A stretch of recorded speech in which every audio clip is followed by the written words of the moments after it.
안녕하세요. 파란만장한 세월을 보낸 50대 여자입니다.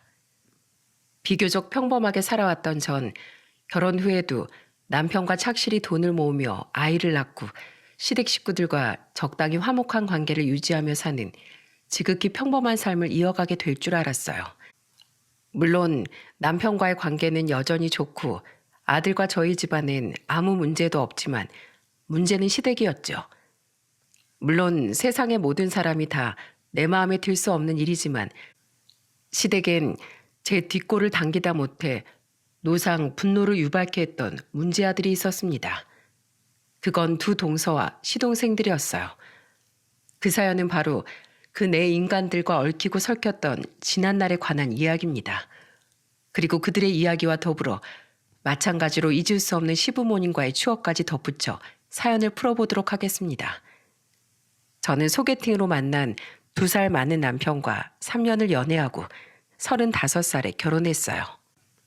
평범한 회사원이던 저와 달리 남편은 큰 한정식집을 운영했죠. 어릴 적부터 음식을 직접 만들어 대접하는 일이 좋았다던 남편은 대학에서 식품 관련 학과를 전공한 뒤 여러 식당에서 일해보고 메뉴 연구도 한 뒤 자기 한정식집을 차렸다고 해요.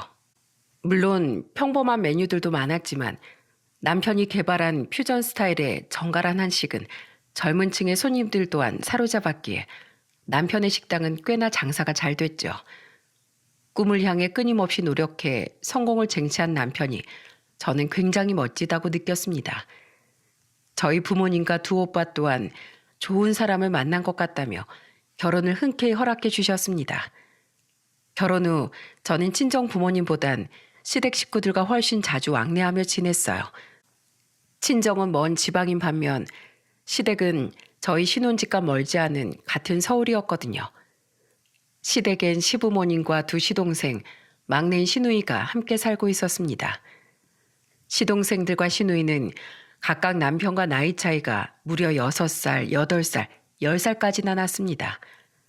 시어머니가 남편을 낳은 후 2번이나 유산해 동생들과 나이 차이가 꽤나 났던 거죠. 우리 새아가 왔니? 여보, 애들 왔어요. 어머니, 아버지 조금 전에 슈퍼 간다고 나가셨잖아요. 작은 형한테 아버지 지갑 좀 챙겨다 드리라고 직접 말씀까지 하셔놓고 또 깜빡하셨어요? 시어머니는 뭔가를 굉장히 자주 깜빡하는 분이셨어요. 원래 굉장히 꼼꼼하고 기억력도 좋은 분이셨다는데 나이가 드시니 어쩔 수 없는 일인 것 같다며 효자인 남편은 내심 마음 아파하더군요. 시부모님은 언제나 제가 가면 웃으면서 반겨주는 좋은 분들이었습니다. 제게 항상 살갑게 굴었던 시누이와 달리 시동생들은 제게 별 관심이 없어 우린 친하지도 사이가 나쁘지도 않았어요. 다만 젊은 시절 주식으로 돈을 많이 모으셨다던 시아버지께 종종 돈을 타가는 모습이 썩 보기 좋지 않았죠. 그들이 요구하는 건 주로 모자란 카드값이나 용돈 등이었는데 다 커서 부모님께 용돈 드리지 못할 망정 그러고 싶냐는 남편의 타박에 큰 시동생은 이러더군요. 형은 돈을 잘 버니까 우리처럼 박봉받고 중소기업 다니는 월급쟁이들이 살기 얼마나 빠듯한지 모르는 거야. 그리고 아버지 5층짜리 빌라 건물도 하나 가지고 계시고 가진 돈도 많으신데 이 정도는 도와주셔도 티도 안 나. 어릴 적 하루에 밥 한 그릇 먹기도 힘들 정도로 가난하게 사셨다던 시아버지는 철없는 시동생들의 요구를 웬만하면 들어주셨습니다. 또한 시아버지는 바리스타였던 시누이가 직접 자기 카페를 개업하고 싶다고 했을 때 선뜻 창업 자금을 먼저 내어주며 통 큰 면모를 보이기도 하셨어요. 저 모아둔 돈 있어요, 아버지. 진짜 괜찮대도 그러시네. 안다 알아. 그래도 그런 목돈은 그냥 가지고 있어. 이 애비가 능력이 될 때 자식한테 한 푼이라도 더 도와줘야지. 저는 결혼한 지 1년 뒤 아들을 낳았습니다. 제가 결혼한 지 3년 뒤 큰 시동생은 2살 어린 동서와 결혼을 했고 그 이듬해엔 작은 시동생 또한 결혼을 했습니다. 그런데 알고 보니 두 동서는 원래부터 친구 사이더라고요. 큰 시동생의 연애 시절에 큰 동서가 작은 시동생에게 네일샵을 운영하던 자기 친구를 소개시켜 준 거죠. 나이 차이가 꽤 있었던 저희 남편 빼고 2살 터울이었던 두 시동생은 원래 둘이선 자주 붙어 다녔거든요. 그런데 큰 동서는 첫 결혼 1년 동안은 시댁에 적응 못하고 불편해하더니 자기 친구가 동서로 들어오자 그때부터 둘이 꼭 붙어 다니더군요. 문제는 동서들이 매번 집안일엔 손 하나 까딱하기 싫어하고 돈 잘 버는 남편 둬서 좋겠다며 매번 대놓고 저를 질투했다는 겁니다. 그것까진 그러려니 하겠는데 시부모님이 듣는 앞에서 시동생들에게 야, 너 하며 일을 시키질 않나. 명절 음식을 하다가 하기 싫다며 음식을 바닥에 던져버리질 않나. 작은 시동생이 결혼한 지 1년 만에 집안 분위기는 동서들 때문에 개판이 됐습니다. 저와 남편이 화를 냈지만 동서들은 들은 척도 하지 않았고 꽉 잡혀 살던 시동생들은 고개만 푹 숙이더군요. 결국 화가 폭발하신 시어머니께서 며느리로 살기 싫으면 시부모님 또한 산후조리원 비용이나 아기 용품이니 아무것도 지원해주지 않겠다고 소리치자 그제야 동서들은 깨갱하더라고요. 특히 큰애를 낳은 후 직장을 그만뒀던 큰동서는 돈 이야기가 나오자 죄송하다며 쩔쩔맸죠. 그런데 제가 결혼한 지 7년하고도 몇 달이 됐을 때 시댁엔 아주 가슴 아픈 시련이 닥쳤습니다. 바로 시어머니가 중증 치매 진단을 받으신 거예요. 그전부터 시어머니는 깜박하는 증상 외에 돌연 심한 치매 증상들을 보이셨는데 처음 치매 진단을 받은 이후 급격히 증상이 악화되셨던 거죠. 중증 진단을 받을 당시 시어머니는 남편의 얼굴도 거의 알아보지 못하셨어요. 결국 시어머니께서 화장실도 가리기 힘들어하고 시아버지가 없을 때 집에 가스불로 불까지 낼 뻔하자 시아버지는 어쩔 수 없이 시어머니를 요양원에 보낼 수밖에 없으셨습니다. 저와 남편은 시아버지와 함께 일주일에 한 번은 시어머니를 보러 갔어요. 한 해 전 결혼하면서 지방으로 내려간 시누이는 자주 내려오지 못해 전화로 시어머니 안부를 제게 자주 묻곤 했죠. 그런데 시어머니는 요양원에 도무지 적응을 못 하시더군요. 아저씨, 나 좀 여기서 구해줘요. 여긴 악마들 소굴이에요. 시어머니는 우리가 갈 때마다 우릴 붙들고 내보내달라고 애원하셨습니다. 처음엔 입원해 계신 요양원이 안 맞나 싶어 다른 요양원으로 옮겨드렸는데 또다시 그러시기에 의심이 가서 우린 병원 CCTV까지 확인했어요. 하지만 요양원 관계자들은 악마는커녕 시어머니께 머리채를 잡혀도 인상 한번 찡그리지 않을 정도로 봉사정신이 투철한 분들이었죠. 결국 시어머니는 2번이나 요양원을 옮기셨는데 마지막 요양원에서 침대에 묶여있기까지 한 시어머니를 보고 우리는 기함을 했습니다. 저희 어머님을 왜 묶어두신 거예요? 죄송해요. 저희도 정말 그러고 싶지 않았는데 할머니께서 자꾸 다른 환자들을 때리고 괴롭히고 못하게 하면 저희한테까지 폐악을 부리셔서 방법이 없었어요. 심지어 자기 몸까지 해치려고 하셨어요. 너무 참담한 마음에 우린 눈물을 참지 못했습니다. 결국 그날 집으로 돌아온 전 남편에게 먼저 시댁으로 들어가 시어머니를 직접 모시고 살자고 말했죠. 차마 얼마나 남았을지도 모르는 시어머니의 남은 생을 침대에 묶인 채 보내게 해드리긴 싫었거든요. 그렇게 우린 집을 팔고 시댁에 합가를 했습니다.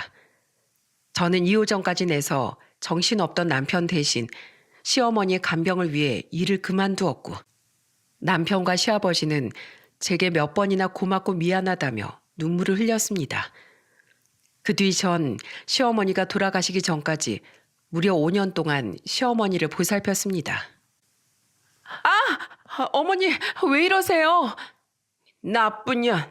내가 분명히 지갑을 베개 밑에 숨겨두고 잤는데 없어졌어. 우리 영감이 그러는데 네가 가져가는 거 다 봤대. 내 돈 내놔. 제가 무슨 돈을 가져가요? 이것 좀 놓으세요. 저 어머니 며느리예요. 여보, 얼른 어머 머리 놔. 조용하게 낮잠 잔다 싶었더니 언제 또 부엌에 있는 어머한테 왔어? 미안하다 어머마. 정말 미안하다. 솔직히 쉽지 않은 시간이었습니다. 괴롭힐 요양원 환자들이 없어지자 시어머니는 하필 저를 표적으로 삼아 괴롭히셨어요. 시어머니를 목욕시킬 땐 몇 번이나 뜨거운 물을 뒤집어 써야 했고 시어머니의 기저귀를 갈다 대변이 묻은 기저귀로 얼굴을 막기도 했죠. 어머님, 저 너무 힘들어요. 아줌마, 왜 울어요? 여기 피가 나요. 누가 괴롭혔어요? 내가 호호해 줄게요. 한 번은 밥 먹은 지 1시간도 안 돼서 왜 밥을 안 주냐며 제게 포크를 던진 시어머니 탓에 팔에 피가 나기도 했어요. 그런데 그 사이 또 순한 어린애가 된 시어머니는 제 옆에 다가와 다친 부위를 호호하고 불어주시더라고요. 그 모습에 치매가 걸리기 전 늘 다정했던 시어머니의 모습이 떠올라 시어머니를 끌어안고 대성통곡을 하기도 했네요. 그렇게 어찌저찌 살아가는 와중에 두 시동생과 동서들은 멀리 사는 시누이만큼도 얼굴을 디밀지 않더군요. 시어머니께서 5개월간 요양원을 3군데나 전전할 때도 딱 2번 얼굴을 보이더니 말입니다. 시어머니를 제가 모신 뒤 처음 맞는 명절에도 동서들은 치매가 심해진 시어머니가 가까이 오기만 하면 대놓고 짜증을 내고 몸소리를 쳤습니다. 화가 난 제가 시어머니를 감싸며 목에 핏대를 세우고 화를 내도 동서들은 죄송하다고 하긴커녕 입만 삐죽거렸죠. 시아버진 그 모습을 보고 이럴 거면 이 집에 발도 들이지 말라며 호통을 치셨는데 그제야 동서들은 죄송하다고 응얼대더군요. 그런데 바로 그날 두 서방님과 동서들은 시아버지께 돈을 해달라는 부탁을 하더라고요. 뭐? 상호 상준이 너희 둘이 장사를 하겠다고? 네, 솔직히 우리 둘 다 코딱지만한 중소기업 계속 다녀봤자 미래가 없을 것 같아요. 그래서 말인데 저희 둘이 같이 형 같은 퓨전 한식 레스토랑 한번 차려보려고요. 상현이야 식당 차리기 전에 준비를 어마어마하게 했다지만 너희 라면물도 제대로 못 맞춘 애들이 무슨 식당이야. 돈은 모아놨고. 요즘엔 인터넷에 레시피도 잘 나와 있고 재수 씨 아는 지인이 꽤 이름 있는 식당을 하는데 잘 나가는 메뉴 레시피도 몇 개 돈 받고 좀 알려주겠대요. 식당 해보자는 거 우리 집사람이랑 재수 씨 아이디어거든요. 그리고 돈은 솔직히 저희들 사정 아시잖아요, 아버지. 우리 집사람은 애들 보면서 재취업 안 돼서 아직 주부고 재수 씨도 요즘 네일샵에 손님이 많이 없어서 가게 월세만 겨우 내고 있고요. 애들도 형넨 한 명인데 우린 둘씩이나 돼서 돈 모으기 너무 힘들었어요.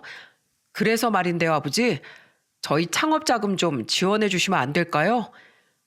뭐? 아니 돈도 못 모으고 무슨 창업을 하겠다는 거야?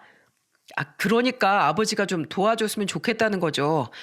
솔직히 아버지, 막내 카페 창업할 때도 막내가 됐다고 했는데도 도와주셨잖아요. 그 카페 잘 돼서 막내가 지금 이사간 지방에서 전보다 더 크게 카페 하고 있는 거 아니에요? 저희도 도와만 주시면 충분히 형처럼 잘 될 수 있어요. 이놈아, 막내는 원래 꾸준히 카페를 하다 창업한 거고 창업할 돈도 모아놓은 상태라 내가 기특해서 도와준 거다. 근데 너흰 단순히 지금 하는 일이 싫어서 창업하려는 것 같은데 망하지 않는다고 어떻게 자신하니? 저희 진짜 잘할 수 있어요. 그리고 저희 원래는 큰형한테 큰형 식당 3호점 우리가 내게 해달라고 부탁했었는데 큰형이 거절했어요. 요리의 요자도 모르는 우리한테 자기 식당 이름 내걸게 할 수는 없다고요. 진짜 형제끼리 돕지 못할 망정 너무하지 않아요? 내가 뭘 너무해? 잘 다니던 회사 때려치우고 배우고 준비하는 시간도 없이 대뜸 창업하겠다는 거 장사 아주 우습게 보는 거야. 사람들은 맛있는 걸 먹고 싶어서 기꺼이 돈을 내고 식당에 오는 거라고. 돈을 받으려면 그만한 책임감을 가져야지. 한다니까 응원은 하겠다만 너희가 원하는 대로 내 가게 이름을 빌려주거나 공짜로 레시피 개발해 주는 건 난 못해.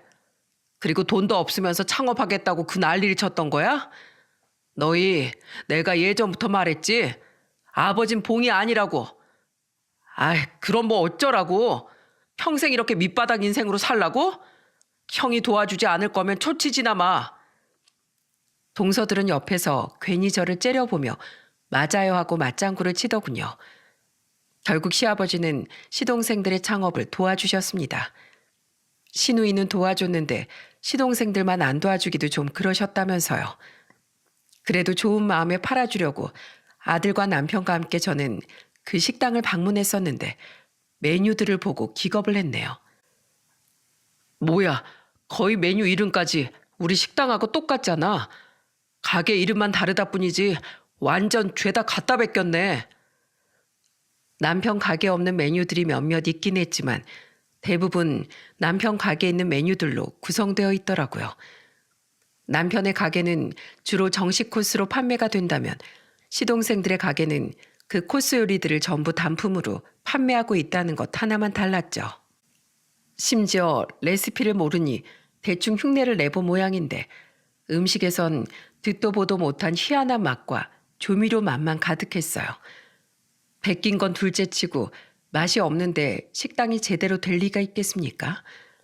가게를 차린 지 6개월도 되지 않아 시동생들은 장사가 안 된다며 다시 시아버지를 찾아와 징징댔죠. 아버지, 저희 한 번만 더 도와주세요. 네? 장사가 안 돼서 월세만 내도 완전 적자예요. 재수 씨 아는 지인이 이번엔 아예 새로운 메뉴를 개발해서 레시피 넘겨주겠대요. 대신 좀 비싼 값에 사오기로 했는데 그렇게 몇 개만 더 사다 모으면 다시 가게 살릴 수 있을 것 같아요. 처음엔 거절하셨던 시아버지는 시동생들이 동서들까지 대동하고 다시 찾아오자 또 돈을 해주셨습니다. 큰 돈을 들여 창업한 가게니 그냥 망하게 두는 것보단 하는 데까지 해보게 하는 게 낫겠다 싶으셨다네요. 하지만 그렇게 돈을 들여도 장사가 계속 안 되는지 창업한 지 3년 사이 시동생들은 그 뒤로도 무려 4번이나 시아버지께 돈을 뜯어갔습니다. 결국 5번째로 시동생들이 찾아왔을 때 시아버진 화가 폭발해 시동생들을 내쫓아 버리셨죠. 너희들 엄마가 어떻게 지내는진 한번 제대로 들여다보지도 않고 가끔 찾아와 사는 얘긴 죄다 돈 얘기뿐이냐? 내가 비싼 아파트 못 해줘도 전셋집 하나씩은 해줬는데 결혼한 뒤에도 애들 조기 교육비가 어쩌고 생활비가 어쩌고 너흰 내가 그냥 돈으로만 보이냐? 부모로서 돈 해주는 것도 정도 것이지. 너희들 하는 행동에 이젠 내 처지가 분해서 이가 갈린다. 또 돈 얘기 꺼낼 거면 2번 다신 여기 찾아오지 마라. 알았어? 아버지, 그래도 썩 꺼져 이 고얀 놈들. 내가 아주 후레 자식들을 키웠어. 그 뒤로도 몇 번이나 시동생들은 시아버지께 전화를 걸었던 것 같아요. 하지만 시아버지는 소리를 지르며 전화를 끊어버리셨죠. 어이없게도 시동생들과 동서들은 그 뒤 정말로 시댁엔 발길도 하지 않았어요. 돈 이야기가 아니면 아픈 시어머니고 뭐고 볼 일 없단 소리였죠.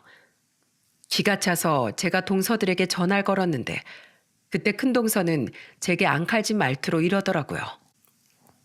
그럼 남편이 안 간다는데 제가 혼자 거길 왜 가요?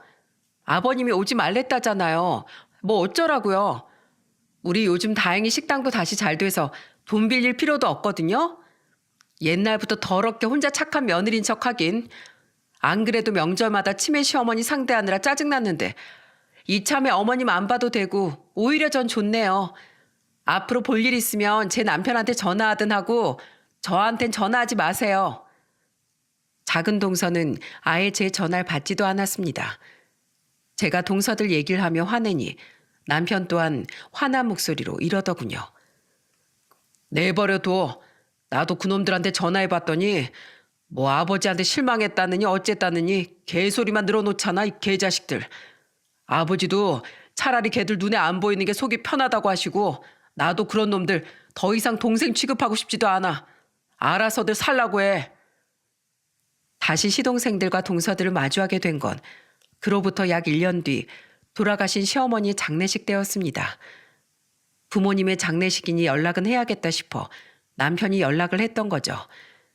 임종 전에 시동생들을 부르지 못한 건 아무런 전조 증상 없이 시어머니가 새벽에 아무도 모르게 잠들듯 돌아가셨기 때문이에요. 원인은 급성 심정지였습니다. 때문에 옆에서 주무시고 계시던 시아버지를 포함한 그 누구도 시어머니의 임종을 지키지 못한 거죠. 저와 남편, 시아버지와 심지어 당시 13살이던 저희 아들까지 슬픔에 젖어 있는데 발인을 마친 날 시동생들은 시아버지께 다가와 눈치를 보며 이러더라고요. 저 아버지, 혹시 어머니 앞으로는 재산 같은 거 없었죠? 그들의 뒤로 동서들은 잔뜩 기대하는 눈빛을 보내고 있더군요. 시동생들과 동서들은 장례를 치르는 내내 슬퍼하긴커녕 눈물 한 방울 내비치지 않았는데 결국 그들의 목적이 유산이었던 겁니다. 시아버지는 짚고 계시던 지팡이를 마구 휘두르며 그 네 연놈을 쫓아내버리셨어요. 이 금수들아, 너희들이 인간이니? 그래, 없었다. 떨어질 콩고물이나 있나 궁금해서 왔나 본데 바라는 게 없어서 실망스럽겠구나. 불쌍한 사람, 저런 놈들을 낳고 미역국을 먹었다니. 썩 사라져라 이것들아. 2번 다시 내 눈앞에 뛰지도 마. 시아버지 말과 이곳엔 차마 적지 못했지만 엄청난 신우의 욕설에 시동생들은 죄송하다는 말 한마디 없이 잔뜩 실망한 기색으로 동서들과 사라지더라고요. 남편이 쫓아가서 주먹을 날리려던 걸 저런 놈들한테 손대면 합의금 뜯어내겠답시고 법적으로 지저분하게 얽히게 된다며 신우의 남편이 심해부가 막아섰죠.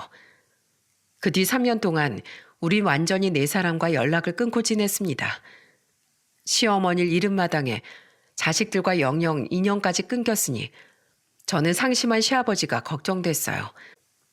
매일 집안에서 소리치고 울고 떼쓰던 시어머니가 안 계시니 집안은 상대적으로 굉장히 정적으로 느껴졌는데 저도 공허하고 쓸쓸한 마당에 시아버지 심정은 오죽하실까 싶었죠. 아버님, 아범도 직원 한 명이 못 나온 데서 저녁 늦게까지 집에 못 온대고 우리 영민이도 친구들이랑 놀다가 늦게 들어온다는데 오늘 저랑 둘이 데이트 나갔다 오실래요? 시아버지도 연세가 거의 80이 다 되셨기에 저는 직접 운전을 하며 시아버지와 이곳저곳 바람을 쐬러 다녔습니다. 시어머니가 돌아가신 후 직장을 구해 일을 다니고 있었기에 주로 주말에 말이죠. 저는 멍하니 TV를 보시는 시아버지 옆에 다가가 일부러 가장되게 호들갑을 떨며 함께 드라마를 시청하기도 했어요. 시아버진 그런 저를 보며 힘없이 껄껄 웃으시곤 했죠. 시아버지는 자주 제 손을 잡고 이런 말씀을 하셨습니다. 네가 아니었으면 우리 집사람이 얼마나 외로운 생을 보내다 갔었겠니. 게다가 상현이 말고 누가 늙고 힘없는 날 이렇게 위해줬겠어. 내가 항상 너한테 많이 고마워하는 거 잊지 말아다오. 시아버진 시어머니가 돌아가신 지 2년 뒤엔 급격히 몸이 약해지셨어요. 그렇게 1년 동안 노화로 인해 서서히 힘을 잃어가던 시아버지는 마지막엔 음식조차 잘 넘기지 못하시더군요. 남편 가정 걱정이 되어 시아버지를 병원에 모시고 갔는데 의사의 권유로 입원한 뒤 시아버진 결국 82년 세월의 마지막을 그곳에서 맞이하게 되셨습니다. 가족분들을 불러 마지막 시간을 가지셔야 할 것 같습니다. 시아버지는 아직 의식이 있으셨지만 서서히 생명이 꺼져가는 모습이 눈에 보이더군요. 그리고 시아버지는 시누이를 먼저 부른 우리에게 이렇게 말씀하셨죠. 상호랑 상준이 좀 불러다오. 그것들도 자식이라고 마지막 순간이 되니 얼굴은 한번 보고 가고 싶구나. 임종 직전인 시아버지의 말씀을 어떻게 거절하겠습니까? 남편은 큰 시동생에게 3년 만에 전화를 걸었어요. 그리고 무뚝뚝한 말투로 이렇게 말하곤 전화를 끊었죠. 웬일이냐고?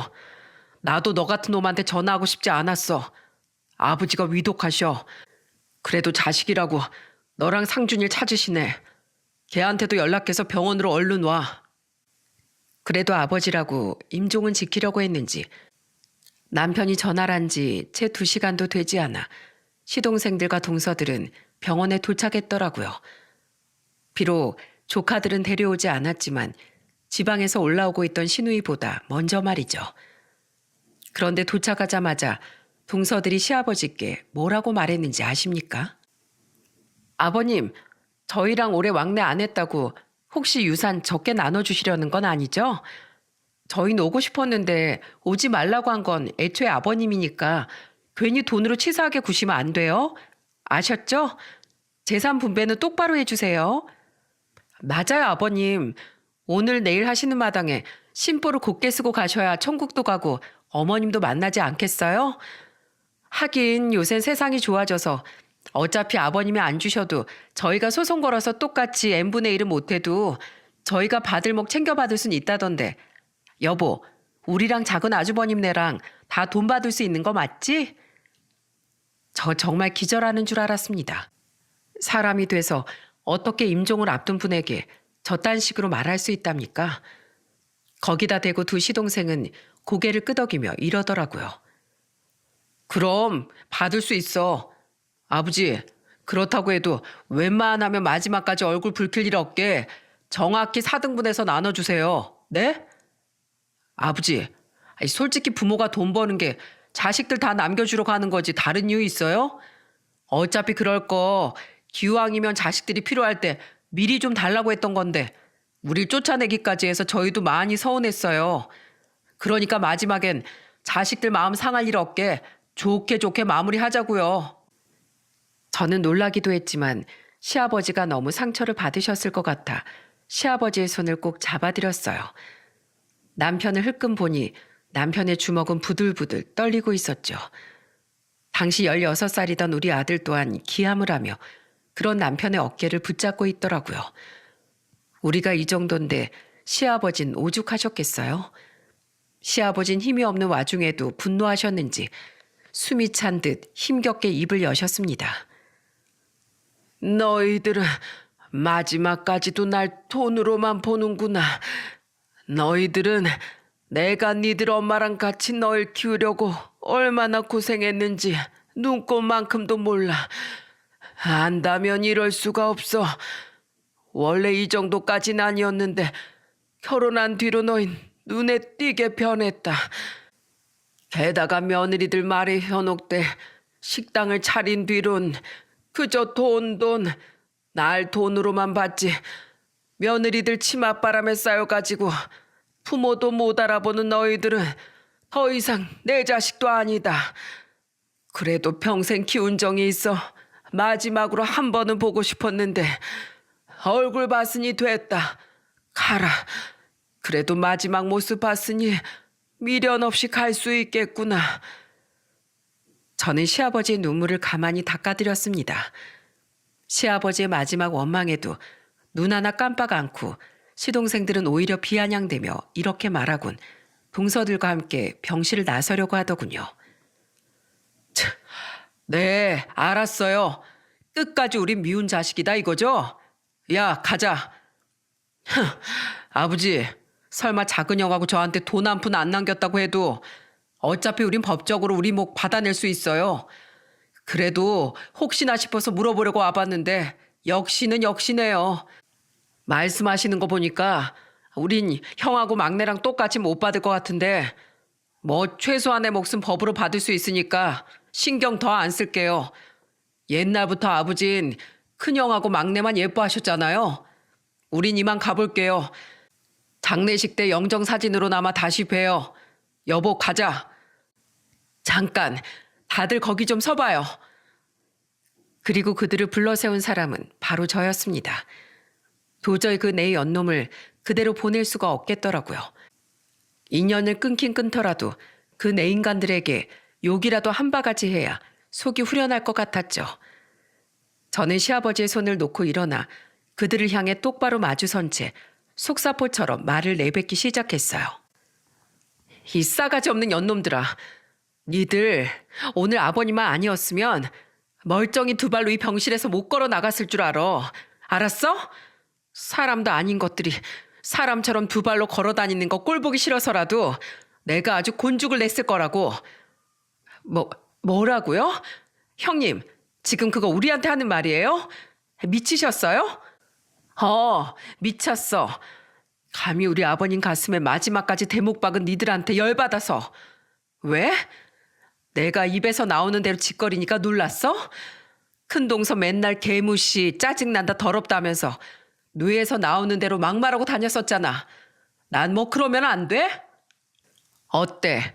막상 들어보니까 완전 열받지? 난 오죽했을까? 그것도 원래 꼴 보기 싫었던 하나도 아닌 둘한테 그딴 소리 듣고 있었는데. 어머, 둘이요? 지금 제 얘기하는 거죠, 큰형님? 말 조심해요. 뭐 말이면 다인 줄 알아요? 그렇게 생각해? 잘 됐네. 그걸 이제라도 깨달아서. 명심해 이것들아. 내뱉는다고 다 말이 아니고 두 발로 걸어 다닌다고 다 인간이 아니야. 바로 너희들처럼. 싸가지 없이 어디서 아버님한테 치사하다느니 하늘에서 어머님을 만나느니 어쩌느냐 하는 소리를 하고 있어. 확 주둥이를 째버릴라. 동서들이 할 줄 아는 게 뭐야? 돈 잘 버는 남편 만나서 좋겠다고 나 시기 질투하는 거? 자기들은 능력도 없으면서 뒤에서 살살 남편들만 꼬여내서 시아버지 돈 뜯어내는 거? 그것도 아니면 부모 자식 간에 일간질하면서 인연 끊어놓는 거? 어디 그것들 중에 하나라도 자랑스러우면 동네방네 떠들어봐. 못하지? 사실 동서들도 알지? 자기들이 모렴차고 뻔뻔한 인간인 거. 너희 같은 인간들 최후는 내가 아주 잘 알아. 평생 남 탓만 하고 살다가 주위 사람들 다 끊기고 남의 것만 욕심내다가 자기가 가진 것도 다 잃고 평생 빈털터리로 살게 될 거야. 형수님, 말이 너무 심하신 거 아니에요? 우린 그냥 좋게 가려는데 왜 엄한 사람 붙잡고 이래요? 엄해요? 누가 엄해요? 이게 나이도 어린 게 그래도 시동생이라고 매번 존대해줬더니 어따 대고 누나를 부라려? 내가 진짜 엄한 가르침이 뭔지 보여줘? 서방님, 작은 서방님, 아니 이상호, 이상준, 내가 인생 선배로서 말해줄 테니까 잘 들어.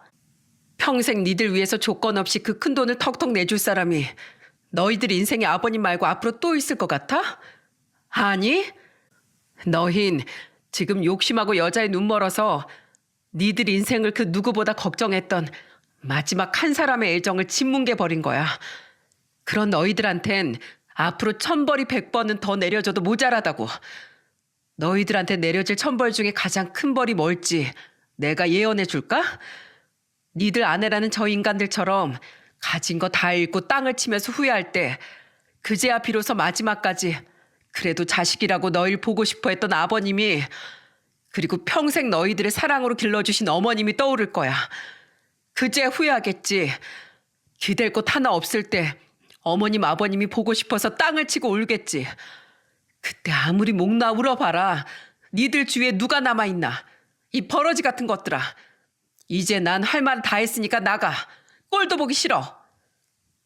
화가 나서인지 시아버지가 안타까워해서인지 모르겠지만 화를 내는 와중에도 눈물이 줄줄 흘렀습니다. 마구 삿대질을 하는 저를 보며 시동생들은 입만 떡 벌리고 있었죠.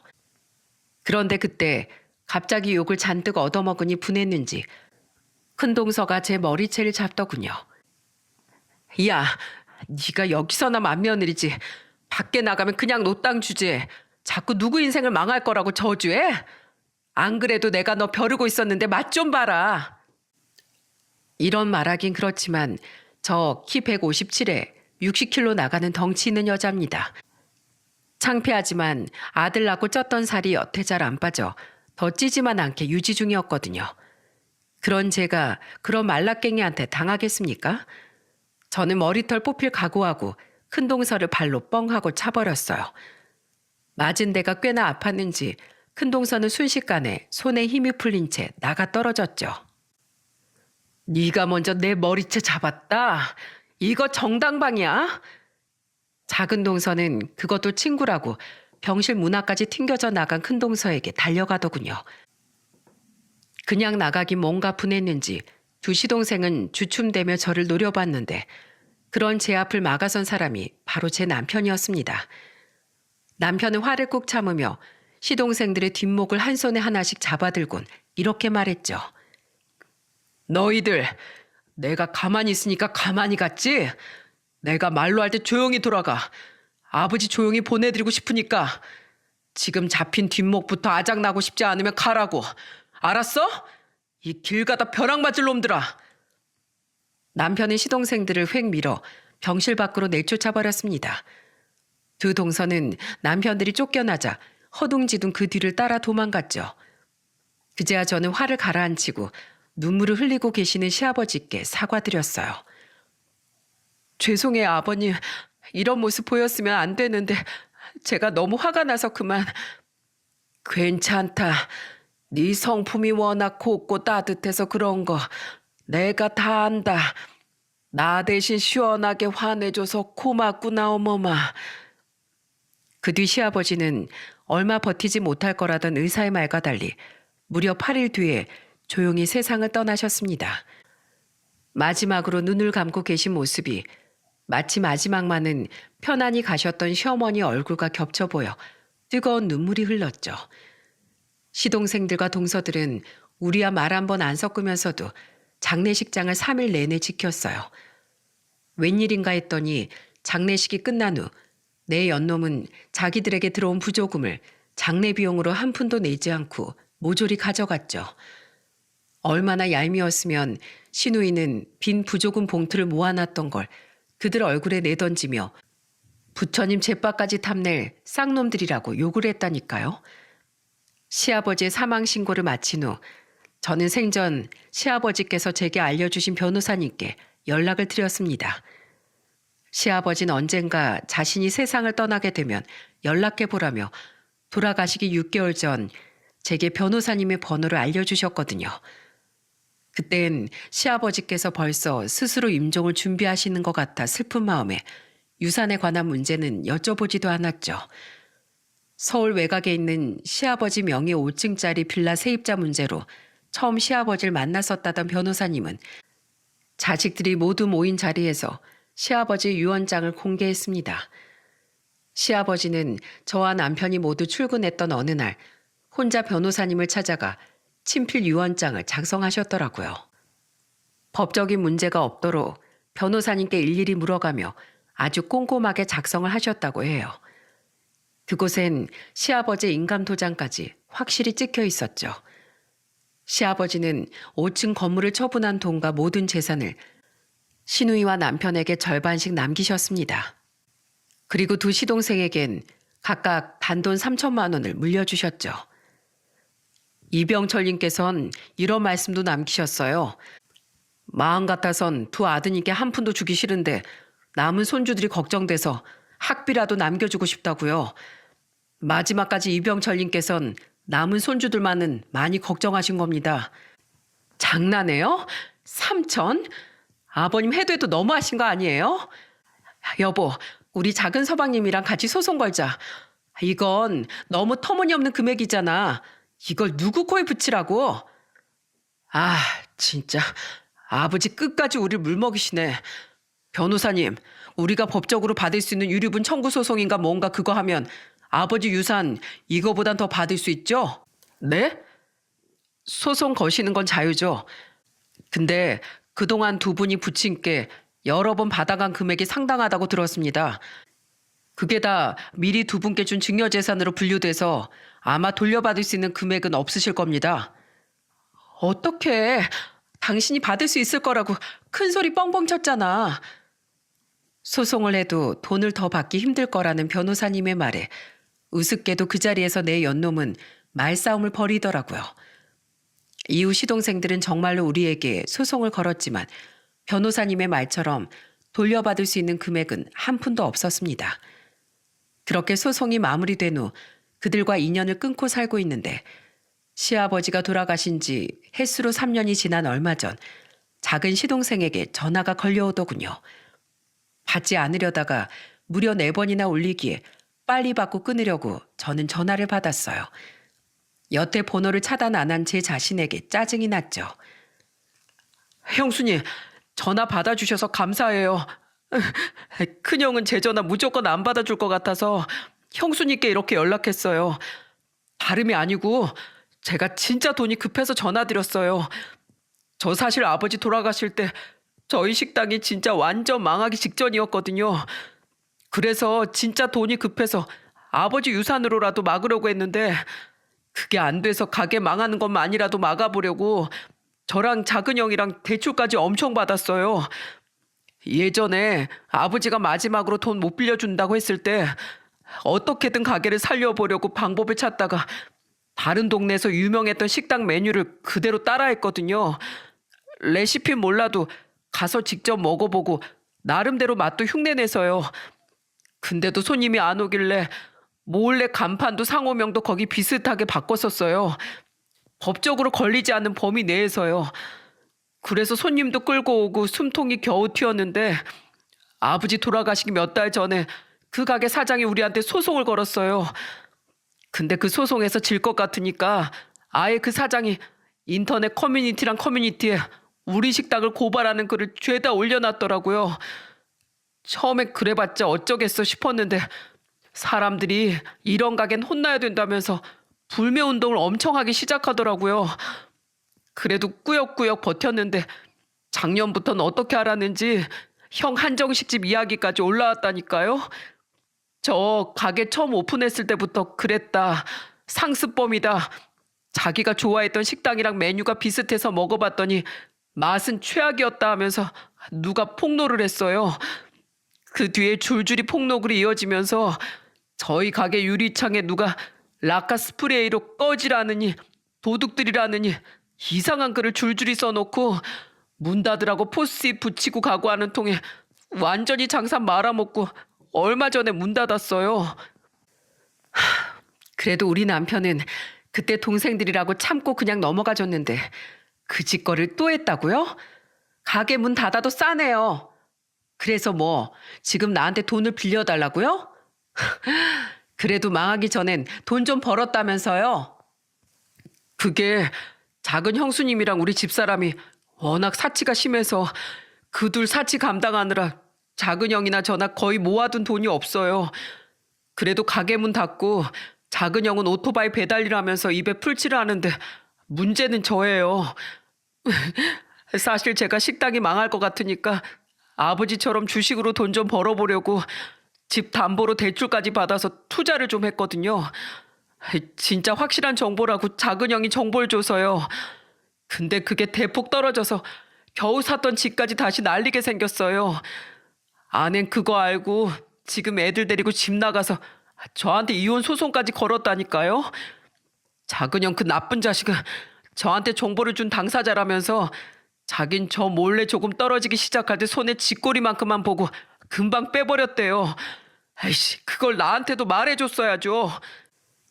작은 시동생은 큰 시동생과 주먹 다짐까지 한 후 거의 의절했다는군요.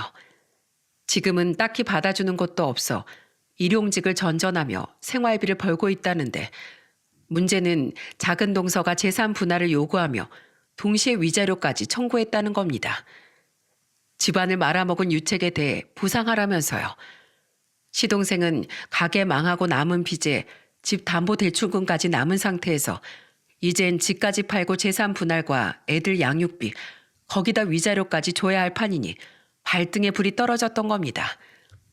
더 웃긴 게 그렇게 절친이라며 붙어 다녔던 두 동서는 완전히 절교한 상태라고 해요. 이딴 능력 없고 거지 같은 인간을 소개시켜줬다며 작은 동서가 큰 동서를 찾아가 패악을 부린 이후로 말이죠. 그렇게 구구절절 내 연놈의 비참한 최후를 듣는데 불쌍하긴커녕 쌤통이라는 생각이 들더라고요. 자업자득이네요. 내가 말했죠? 서방님들은 분명 100번도 넘는 천벌을 받을 거라고. 하늘이 아주 정당한 천벌을 빵빵 터뜨려주고 있네요. 형수님.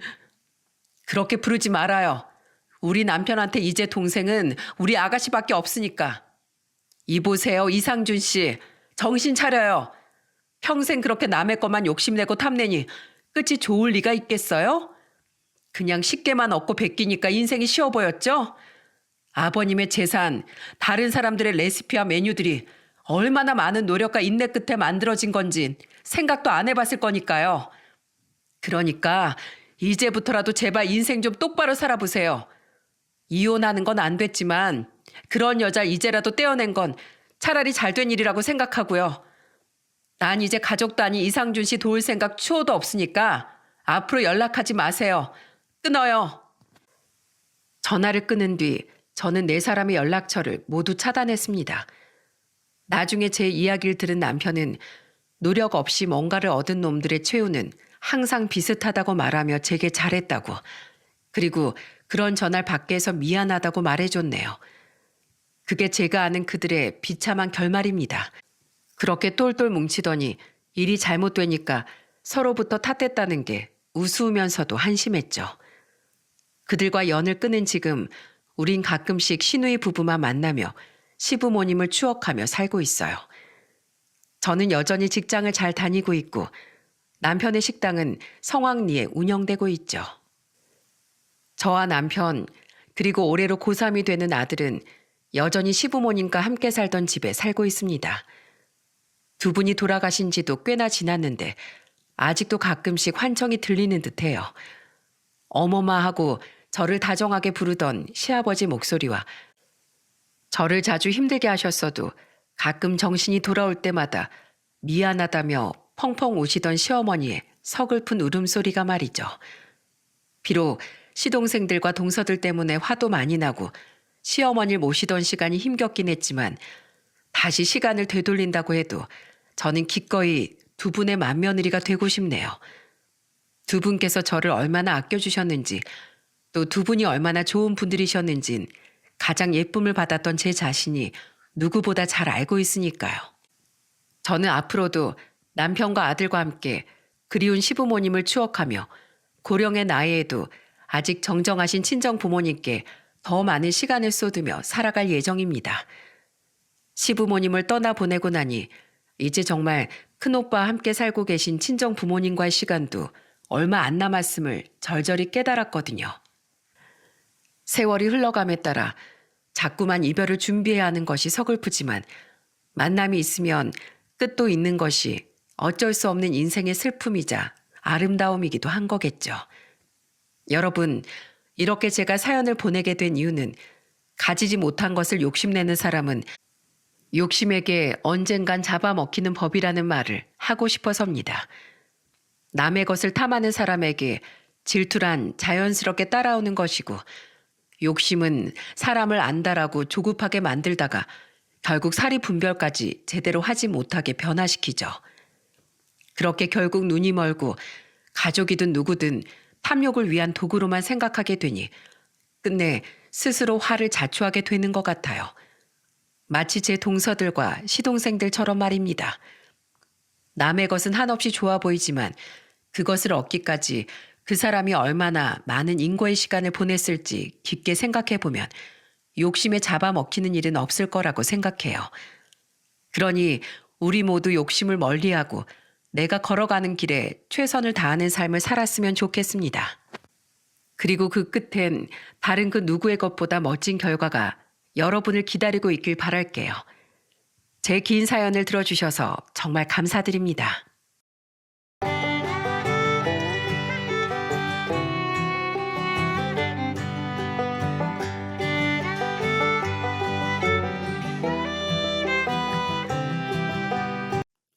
안녕하세요. 친자식만큼이나 귀하고 어여쁜 사이를 둔 70대 노인입니다. 하나뿐인 저희 사이는 효자 사이라고 동네 소문이 날 정도로 장인 장모를 끔찍하게 생각해주는 젊은이에요. 물론 천성이 순하고 착해서도 있지만 사실 우리 사이엔 조금 특별한 사연이 있답니다. 요즘 일도 그만두고 집에만 있느라 무료한 노인의 팔푼이 같은 사위 자랑 한번 들어봐 주시겠습니까? 저와 아내는 경기도에서 분식집을 하며 두 아들과 막내딸을 키웠습니다. 정확히 말하자면 분식집을 운영한 건 아내이고 저는 분식집 앞에서 붕어빵을 팔았죠. 학교 다녀왔습니다. 엄마, 저 배고파요. 떡볶이 주세요. 친구들과 놀길 좋아했던 두 아들과 다르게 딸은 부모와 붙어 있는 걸 더 좋아했습니다. 물론 가끔씩 친구들과 놀긴 했지만 딸은 주로 저희 가게로 와서 밥을 먹고 공부를 하던 성실한 모범생이기도 했죠. 공부도 잘하고 부모도 잘 따르는 딸 덕에 아내와 저는 장사를 하며 힘든 와중에도 힘이 불쑥불쑥 솟았어요. 그렇게 소소하고 행복한 삶을 살던 와중 우린 아주 특별한 인연을 만나게 되었습니다. 때는 딸이 5학년이었던 해 어느 봄날이었어요. 쟨 왜 여길 뚫어지게 쳐다보고 있는 거지? 붕어빵을 굽고 있는데 어디서 자꾸 따가운 시선이 느껴지더군요. 고개를 들어보니 멀리 떨어지지 않은 길 맞은편에서 웬 남자애 하나가 계속 저를 쳐다보고 있더라고요. 저희 딸 또래 정도로 보이던 그 남자애는 딱 봐도 부모가 신경을 못 써주는 듯한 아이 같았습니다. 꾸깃꾸깃한 옷엔 흙먼지가 묻어 있었고 언제 감았는지 머리는 약간 떡이 진 채였죠. 혹시 붕어빵이 먹고 싶은 건가 싶어 자식 같은 마음에 저는 그 꼬마를 부르려고 했어요. 그런데 그때 가게 밖으로 나오던 딸이 저보다 먼저 그 애를 부르는 게 아니겠어요? 야, 송기명, 너 거기서 뭐해? 이리 와. 아는 애니? 네, 아빠. 이번에 같은 반 된 친구예요. 아빠, 제 친구한테 붕어빵 하나만 줘도 돼요? 그래, 우리 딸 친구네 당연히 되지. 이름이 김영이라고? 자, 하나 말고 5개 먹거라. 진짜요, 아저씨? 저 이거 그냥 공짜로 먹어도 돼요? 그럼 당연하지. 대신 이거 먹고 우리 수정이랑 앞으로 친하게 지내주렴. 알았지? 아저씨가 주는 뇌물이야. 그런데 김영인 마치 며칠을 굶은 애처럼 거의 씹지도 않고 붕어빵을 와구와구 먹어치우더라고요. 어찌나 빠르게 먹는지 체할까 걱정돼 저는 안에서 물까지 떠다 줬어요. 너무 맛있었어요, 아저씨. 감사합니다. 고마워, 수정아. 학교에서 만나자. 게다가 김영희는 붕어빵을 2개쯤 먹기 시작할 때부터 눈물까지 펑펑 쏟아내더라고요. 무슨 일인지 물어보려 했지만 김영희는 붕어빵을 다 먹자마자 인사를 꾸벅하곤 사라져버렸습니다. 때문에 저는 김영희 대신 딸에게 물어봤어요. 친한 애니? 혹시 쟤 왜 저러는지 알아? 친하진 않은데 대충 제 사정 정도는 알아요.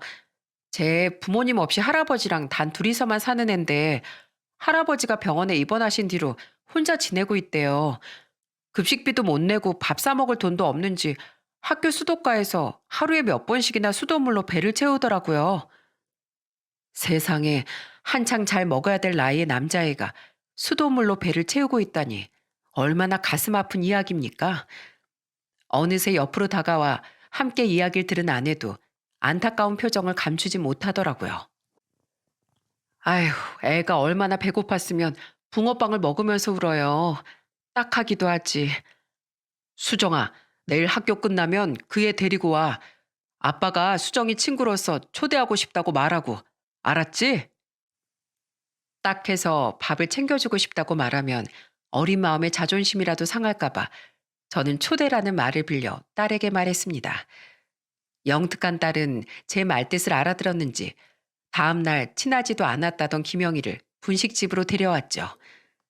저와 아내는 떡볶이며 순대 튀김에 삶은 계란도 듬뿍 넣어서 김영희와 딸이 앉아있던 테이블에 내려놓았어요. 우리 수정이가 김영희 너랑 친해지고 싶었대. 우리 수정이 맨날 아저씨 아줌마 분식집에 와 있거든. 그러니까 김영희 너만 좋다면 매일매일 여기 와서 수정이랑 밥 먹지 않을래? 맨날이요? 정말요? 저 그럼 돈 안 내도 돼요? 그럼 설마 우리가 우리 딸 친구한테 돈을 받을까 봐 떡볶이 순대 아니어도 김밥도 주고 찌개도 끓여줄 테니까 꼭 와서 맛있게 먹고 가. 알았지? 감사합니다. 아저씨 정말 감사합니다. 이후 밥을 다 먹은 아이에게 조심스럽게 물어보니 김영희의 할아버지는 김영희의 부모님이 돌아가신 후 어려운 형편에 혼자 폐지를 주우며 김영희를 키워주셨다고 해요. 그러다 결국 쓰러지셔서 병원에 가게 됐고 할아버지가 남기고 간 얼마 안 되는 돈을 아끼고 아껴 어쩌다 한 번씩만 먹을 걸 사 먹었다고 했죠. 병원이 멀지 않아 가끔씩 김영희 혼자 병원을 들렸던 모양인데 할아버진 여전히 퇴원할 만큼 병세가 회복되지 않으신 것 같았어요. 할아버지 맨날 저만 보면 미안하다고 우세요. 전 할아버지가 저만 두고 돌아가실까 봐 너무 무서운데 할아버지는 병은 전혀 신경도 안 쓰시고 죄 걱정만 하세요. 그랬구나. 어린 손자 혼자 두고 입원한 할아버지 마음이 얼마나 찢어지시겠니? 또 병원에 가게 되면 할아버지께 매일 맛있는 밥 먹고 잘 지내고 있다고 말하고 꼭 안심시켜 드리렴. 마음이 편하셔야 병도 빨리 낫지. 저는 눈가가 뜨거워지는 걸 애써 참으며 김영희의 머리를 쓰다듬어 줬습니다. 그 뒤딸은 매일같이 김영희를 데려왔어요. 김영희 다 먹으면 수정이 옆에 앉아서 같이 공부도 하고 책도 읽다가 아저씨 아줌마 집에서 저녁도 먹고 가. 알았지? 사람 마음이라는 게 한 번 가기 시작하면 멈추긴커녕 강둑 터지듯 무섭게 흘러가더군요. 한 번 챙겨주기 시작하니 김영희에 대한 걱정은 전혀 덜어지지 않고 커져만 갔어요. 우린 분식집을 마감할 때까지 김영희를 데리고 있다가 집으로 데려가 저녁도 먹이고 학교 급식비도 내줬습니다. 주말에 먹을 것을 따로 싸주기도 하고 아예 저희 집으로 불러 주말 내내 밥을 해 먹이기도 했죠. 얌마, 펀치는 이렇게 쳐야지. 형 하는 거 봐. 원, 투, 원, 투. 이렇게 형? 그러다 보니 김영인 자연스럽게 딸보다 3살, 4살 많았던 아들들과도 친하게 어울리게 됐습니다. 특히 둘째 아들은 남동생이 가지고 싶었다며 같이 게임도 하고 자기도 TV로만 배운 권투를 알려주기도 하며 김영희와 곧잘 놀아주었죠. 김수정이랑 송기명이랑 사귄대요. 사귄대요. 재밌냐? 이 유치한 것들아? 미안해 수정아. 괜히 나 때문에 애들한테 놀림당하게 해서. 됐어. 저딴 유치한 애들 말에 신경 쓰지 마. 여자 남잔 뭐 친구도 못하냐? 촌스럽긴. 김영희와 딸은 특별한 일이 없으면 매일 저희 분식집에서 같이 밥을 먹고 공부를 했습니다. 그렇게 붙어 다니다 보니 친구들이 어린 마음에 괜히 두 아이를 놀려대기도 했어요. 하지만 딸은 미안해하는 김영희를 탓하지도 않았고 도리어 그 애들에게 지지 않고 큰 소리를 치더군요. 무엇을 하든 당당하고 씩씩한 딸의 모습이 자랑스러웠죠. 김영희는 종종 저와 아내에게 고맙다고 자기가 나중에 꼭 대궐 같은 분식집을 지어주겠다는 귀여운 말을 하더군요. 김영희 앞에서 수학 문제를 풀던 딸은 콧방귀를 끼며 이렇게 말하곤 했어요. 야, 너나 잘 살아, 너나. 이 누나 네가 제일 걱정이야. 내가 아줌마 아저씨한테 성공해서 은혜 갚겠다는데 네가 왜 난리야? 그리고 네가 왜 누나냐? 생일도 내가 더 빠르거든? 생일이 뭐가 중요하냐? 너 나보다 공부 잘해? 두 아이가 그렇게 투덕거리는 모습을 보면 너무 귀여워서 입에 미소가 걸렸습니다. 그렇게 아웅다웅 하면서도 두 아이는 서로 잘 맞았는지 어느덧 단짝 친구가 되었더라고요.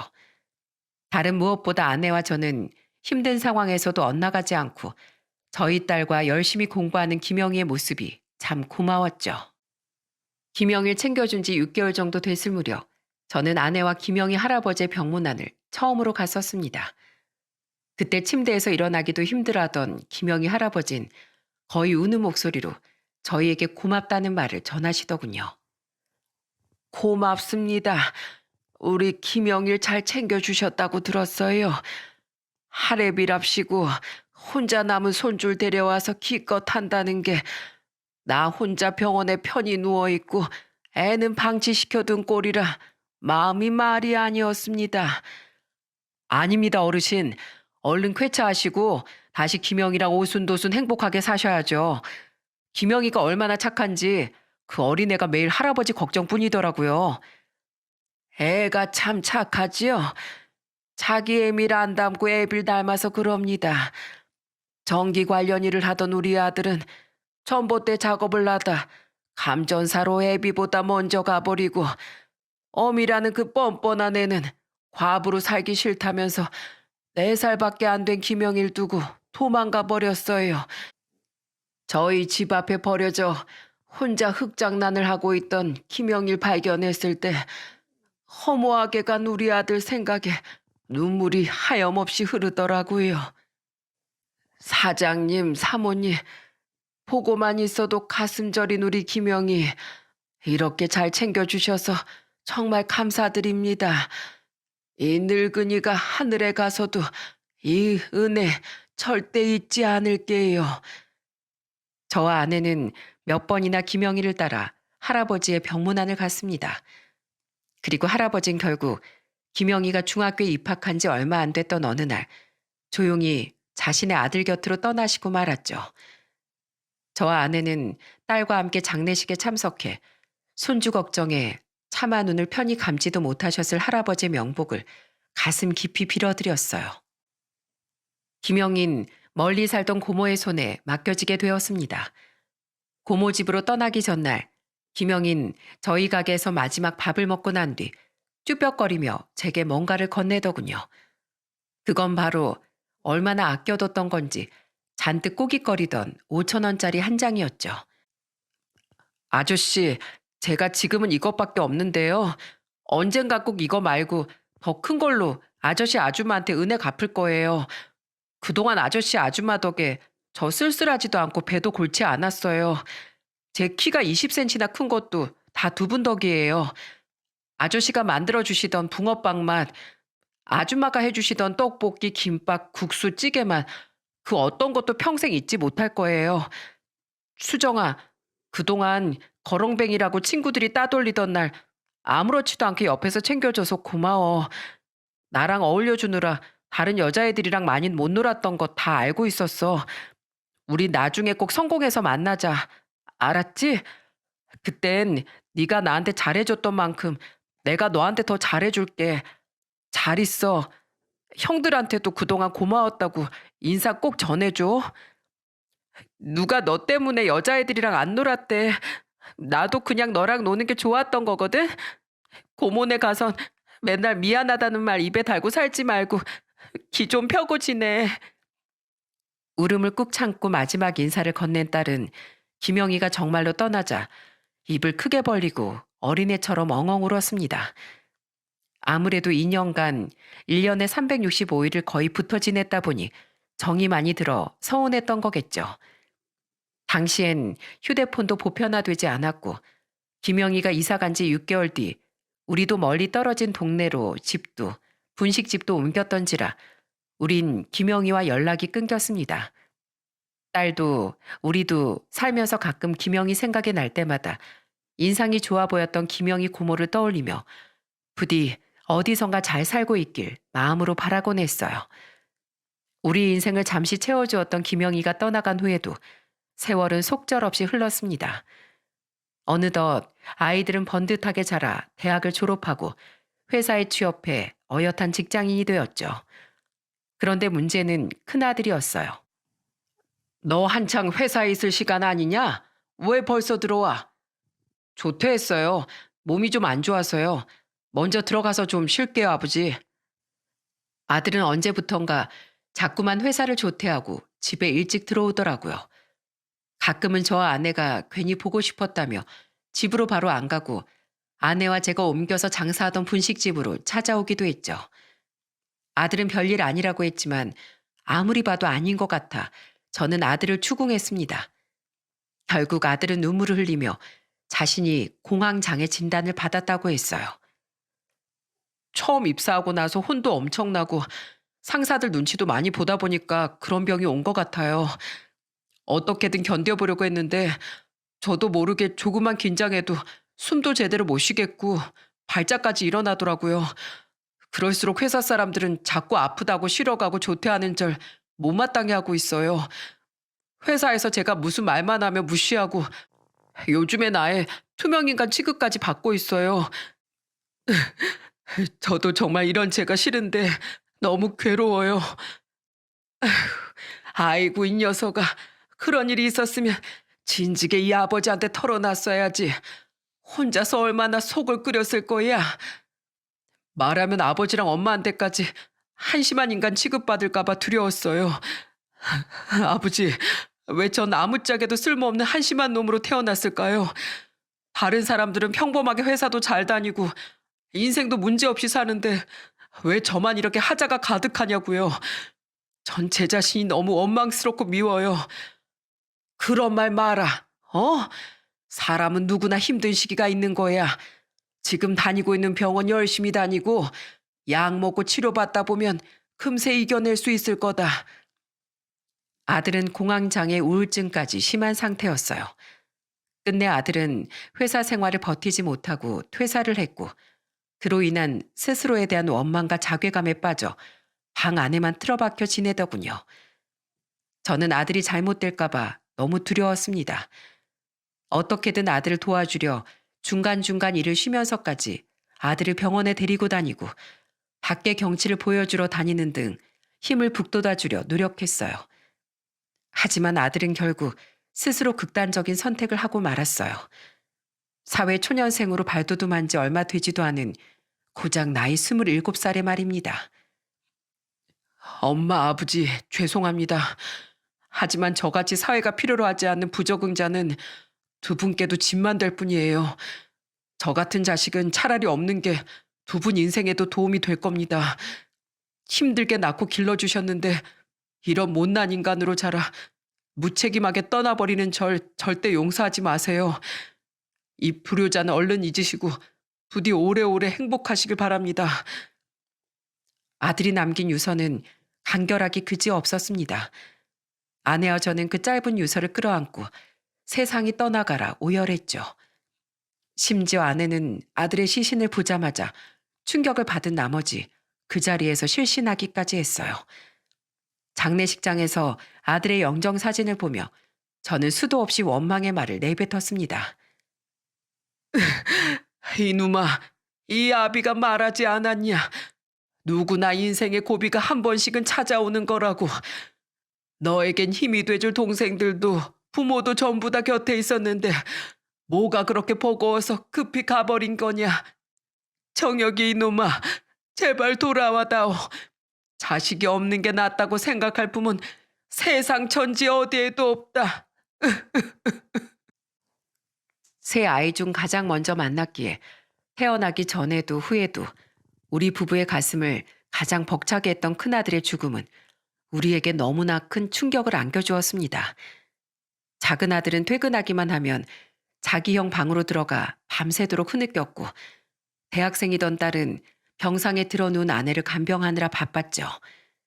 저는 아내를 대신해 혼자 분식집 장사를 하면서도 자꾸만 눈물이 흘러내려 손님들 앞에서 몇 번이나 황급히 눈물을 닦아내야 했어요. 아버지, 제가 형목까지 엄마 아버지께 더 잘하고 효도할게요. 그러니까 절 봐서라도 제발 기운 내세요. 제일 먼저 기운을 차렸던 작은 아들은 저와 아내에게 큰아들 몫까지 잘하려고 굉장히 노력했습니다. 원래 사람들과 어울리는 걸 좋아하던 아들은 큰아들이 세상을 떠난 후로 약속은커녕 회식까지 뒤로하고 퇴근만 하면 집으로 달려오더라고요. 엄마, 저 꽃게 손질하는 법 좀 알려주세요. 에구머니나 무슨 꽃게를 이렇게나 한가득 사왔어. 엄마랑 아버지 꽃게 좋아하시잖아요. 그래서 수산시장 들러서 큰 놈들로 잔뜩 사왔어요. 근데 인터넷으로 볼 땐 쉬워 보였는데 손질하기가 영 쉽지가 않네요. 한 개만 샘플로 보여주시면 나머진 제가 다 손질해서 꽃게탕 끓여드릴게요. 그래, 고맙다. 내가 재혁이 네 덕에 웃는다. 기껏 해봐야 라면, 김치볶음밥밖에 할 줄 모르던 작은 아들은 손수 장까지 봐오며 열심히 요리를 하더군요. 게다가 다 같이 할 수 있는 게임기를 사서 아내와 제게 같이 하자고 조르기도 했고 어떤 날엔 동료를 틀고 어릴 때나 추던 율동까지 추며 저와 아내를 까르르 웃기기도 했죠. 오빠, 결혼 축하해. 오빤 진짜로 자상하고 좋은 남편이 될 거야. 새언니, 저희 오빠 잘 부탁드려요. 부탁은요. 아가씨 말대로 아가씨 오빠 워낙에 좋은 사람이잖아요. 같이 있으면 오히려 제가 많이 부족한 사람인 게 느껴져서 앞으론 더 좋은 사람이 되기 위해 노력하면서 살고 싶어요. 아가씨 오빠한테 정말 많은 걸 배우고 본받으면서 살아갈 거예요. 작은 아들은 나이 32살에 자기처럼 천사 같은 며느리와 결혼했습니다. 비록 며느리가 불임 판정을 받아 아이를 갖지 못했지만 서로 배려하고 존중하며 알콩달콩 살아가는 모습이 가슴 벅차도록 예쁘게 느껴졌어요. 아버지, 이번 주말에 엄마랑 같이 가평으로 나들이 가요. 펜션 잡아서 1박 2일로 고기도 구워 먹고요. 수정이도 서울에 있는 회사로 이직해서 독립해가지고 두 분 주말에 심심하시잖아요. 우리야 좋다만 너 새아가가 뭐라고 안 하냐? 왜 맨날 우리랑만 놀아? 젊은 부부가 둘이서 놀러 다니면서 추억도 쌓고 해야지. 그러지 말고 둘이 다녀와. 우린 괜찮어. 아버지도 참 제가 집사람한테 물어보지도 않고 놀러 가자고 할까 봐요. 요즘 날씨가 너무 좋다고 엄마 아버지 모시고 나들이 가자면서 전화 드려보라고 채근한 게 바로 집사람이에요. 지금도 옆에서 귀 쫑긋하고 같이 통화 내용 듣고 있는데요. 당신은 당신이 계획했다고 해야 더 좋아하시지. 아버님, 이 사람이 이렇게 뭘 몰라요. 이해하세요. 아버님, 요새 개나리가 너무 예쁘게 폈더라고요. 우리 봄 냄새 맡으러 놀러나 가요. 착한 며느린 우리를 친부모처럼 좋아하고 따라주었습니다. 그 마음이 얼마나 고맙고 예뻤는지 모릅니다.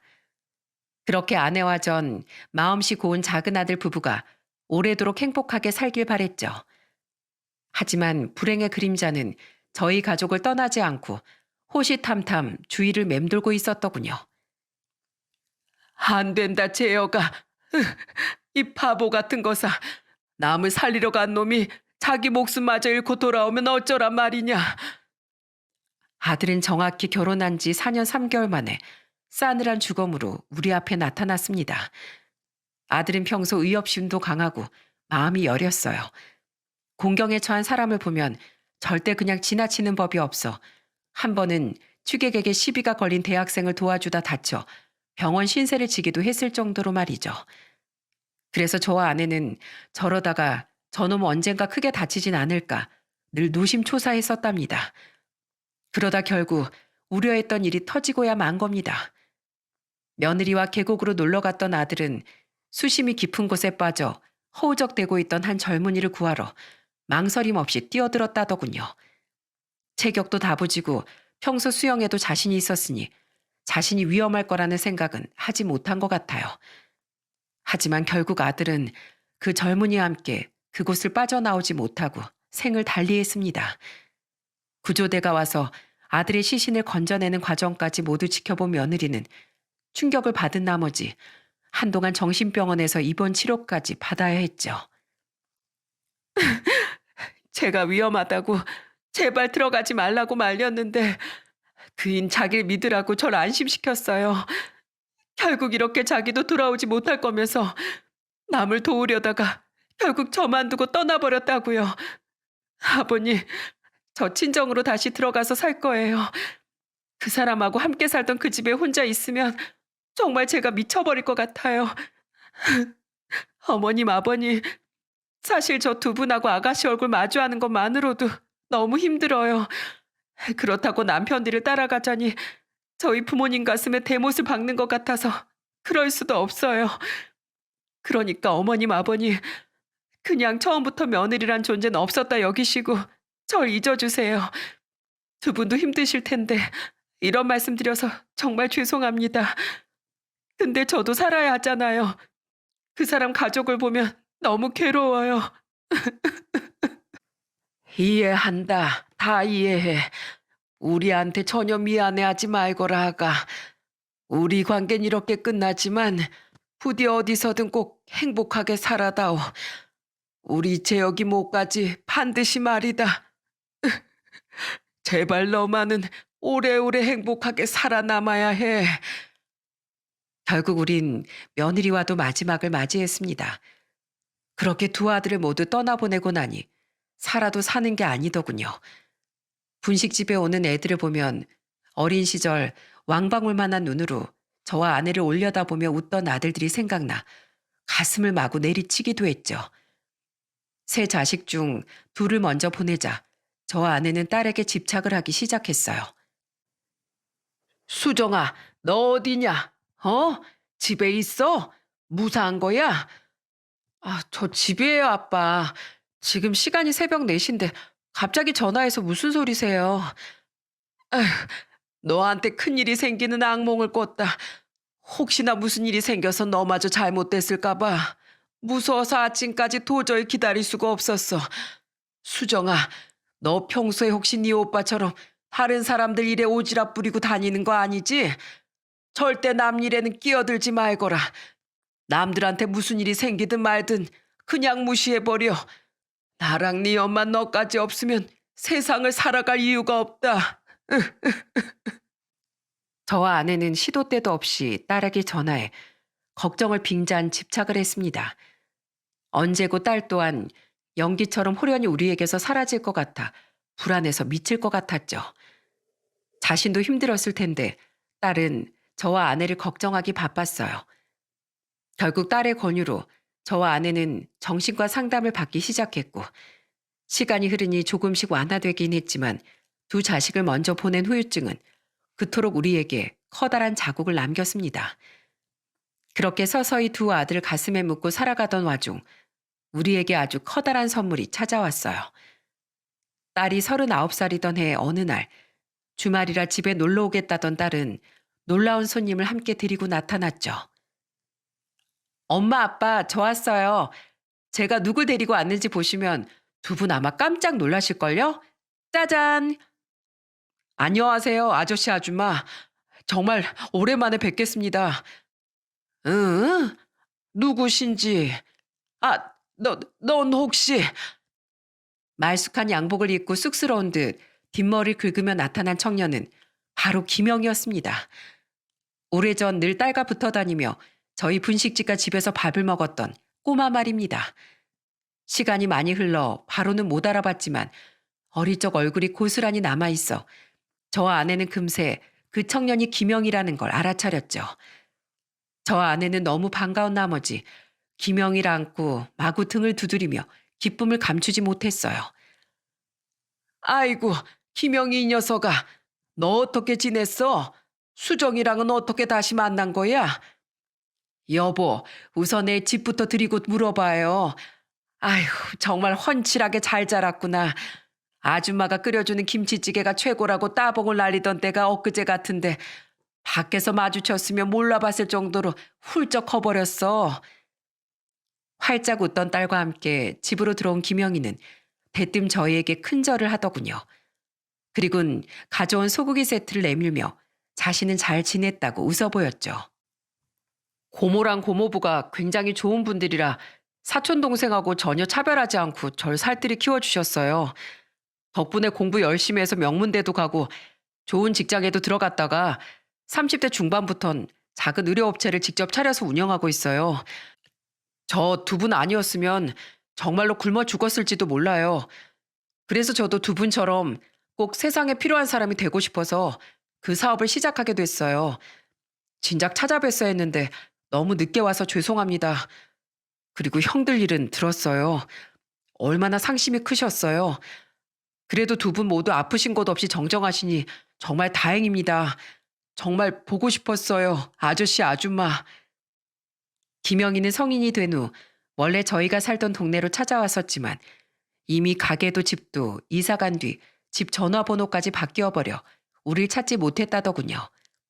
그러다 얼마 전 SNS를 통해 모일 수 있었던 동창회에서 딸과 재회를 했다고 말했어요. 당시 반장이었던 친구한테 SNS로 처음 동창회를 열 거라고 연락이 와서 혹시 수정이를 만날 수 있을까 해서 나갔어요. 전 수정이 말고 친했던 친구도 없었는데도요. 근데 거기 딱 수정이가 있더라고요. 나도 혹시나 네가 있을까 해서 나가본 거야. 왜 SNS로 널 찾아볼 생각을 진작 못했지? 아무튼 엄마 아빠 그때 얘 만나서 오랜만에 어릴 적 얘기 실컷 했어요. 그리고 김영희 얘가 엄마 아빠를 너무 만나고 싶어 해서 이렇게 데려온 거예요. 제 서프라이즈 어떠셨어요? 어떻긴 이렇게 가슴 두근거릴 정도로 기쁜 건 정말 오랜만이구나. 사업을 하고 있다니 정말 장하다 장해.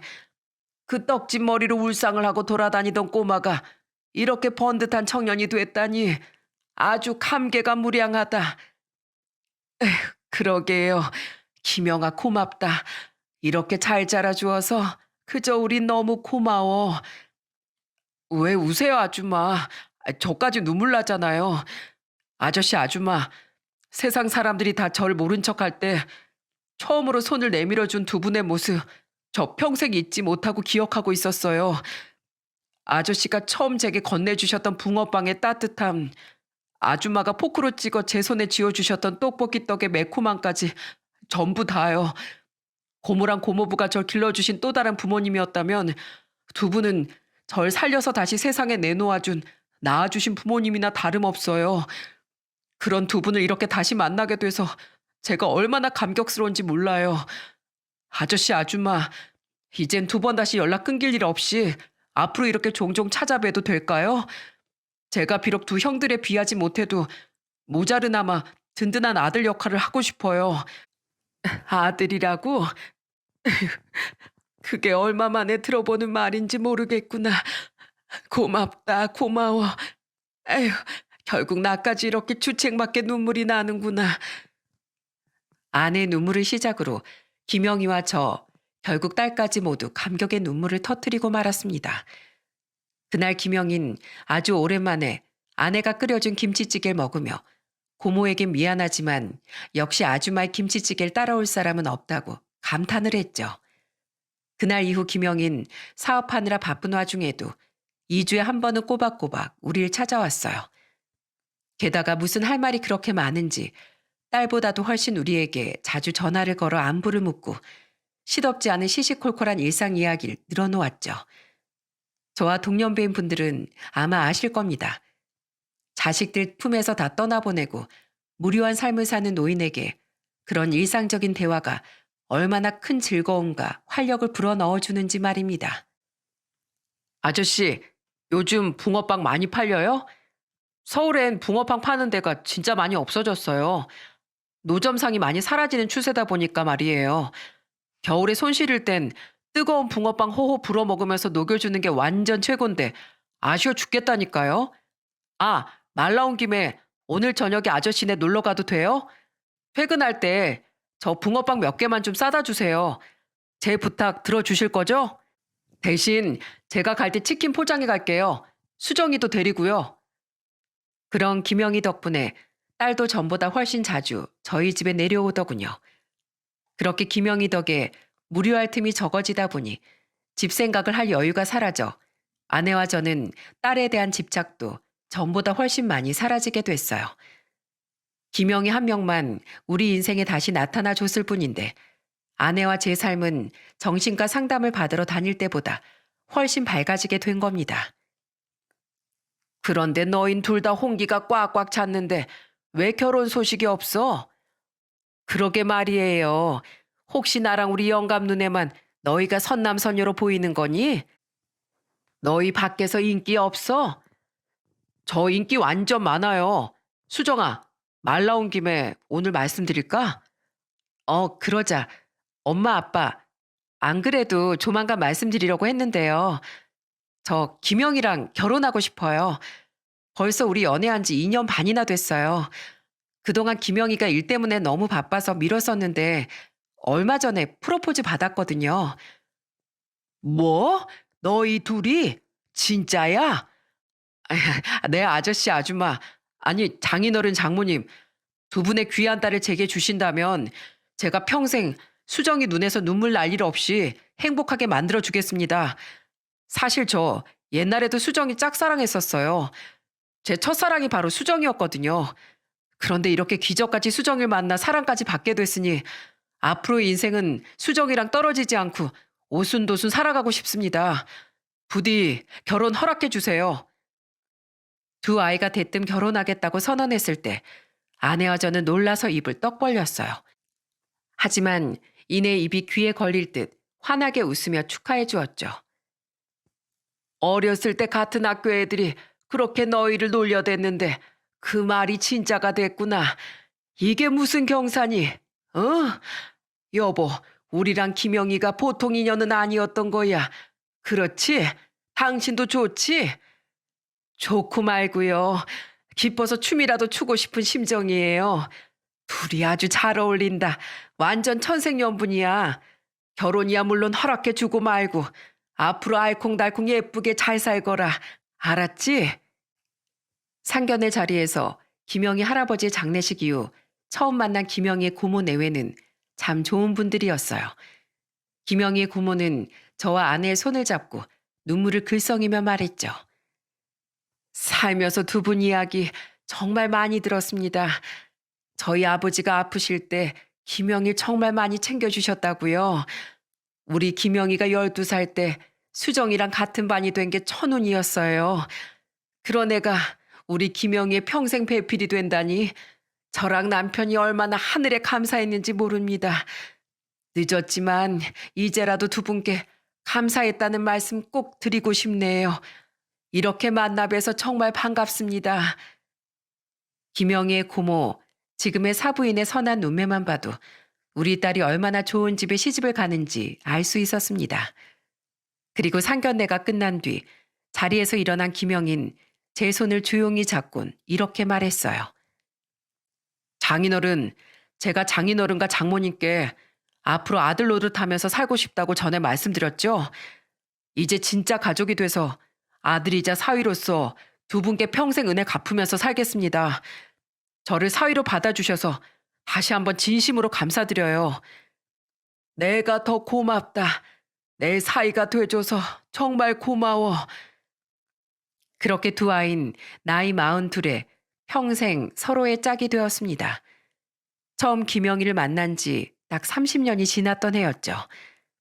결혼한 지 1년 뒤 두 아이는 예쁜 손녀까지 낳으며 행복한 결혼 생활을 이어갔어요.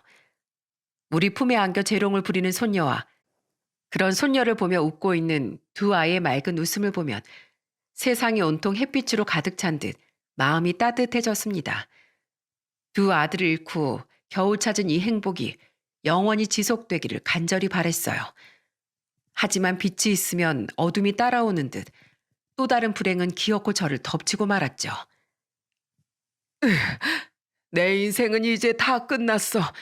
한쪽 다리 없이 앞으로 인생을 어떻게 살라는 거야. 그런 말 말아요, 여보. 당신이 전에 큰애한테 그랬잖아요.